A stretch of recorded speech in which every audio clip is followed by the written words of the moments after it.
creator of The West Wing, is moving out of the Oval Office. You know where he's headed? He's headed into the newsroom. John Jurgensen's here to tell us all about it. I'm talking about Aaron Sorkin, one of the masterminds of TV writing, movie writing. He's creating Newsroom, airing on HBO this weekend. Correct.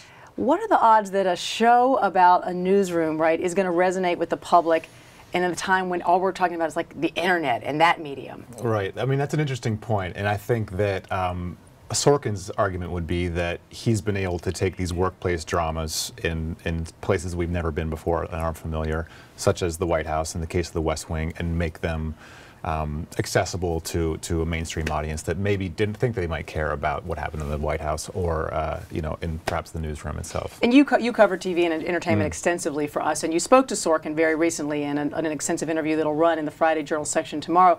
But tell us a little bit about sort of his angst in creating this show. I mean, he's known for this fast, rapid language, and then the actors have to sort of get it just right and internalize it. What did he say to you about that? I mean, he is exactly known for that signature style where, you know, every person in the room is the smartest guy in the room, and they all kind of speak on this level where, you know, the timing is fast-paced, the allusions are very widespread, and the wit is very quick and often very funny.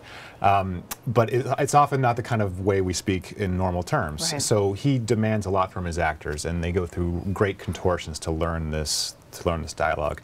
And he claims that, you know, of course, he has, as the writer, he has to test drive it all himself, right, and that he, you know, he will issue no dialogue until it's ready to be spoken by a human being. And he will even hurt himself. Yes, he told a story. I was trying to imagine how it actually happened, but in rehearsing some of this dialogue in his room late at night, he actually lunged and broke his nose by smashing into a mirror. How you picture that and how that works? Yeah. Dedicated to his craft. Right. Dedicated to his craft. I mean, some people know of Aaron Sorkin. You know, they hear of something like that and they think, well, this was a guy who this is very well-known fact, but he took cocaine, he was on drugs. He's been clean, he says, for about 11 years. How long? That's what he said, 11 years and a month, he said. Does he find the writing process easier or harder being clean? I think what he said to me is it's clear that the writing style hasn't changed that much since his sobriety kicked in.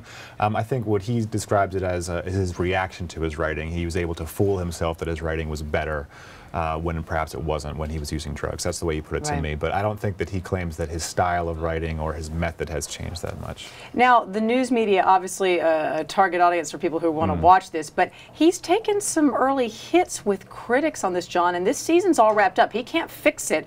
What have the critics said? Yeah, it's interesting. I mean, the criticism has been very harsh from a lot of sectors on the early side, and it seems that critics aren't necessarily being territorial about journalism or defending their own turf. It seems that they are maybe either tiring of the Sorkin style or feeling that he may have gone overboard with it, where you know, it's so dense, and the word sanctimonious has been used, where he's on this kind of crusade, or at least his characters are on this crusade, and I think a lot of people are sort of speaking out about that.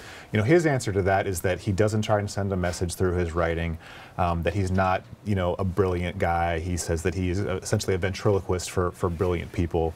I'm not smart, you know, I can only imitate the sound of smart speaking. So it's hard to sort of rectify the man who's producing this work with the work on the screen.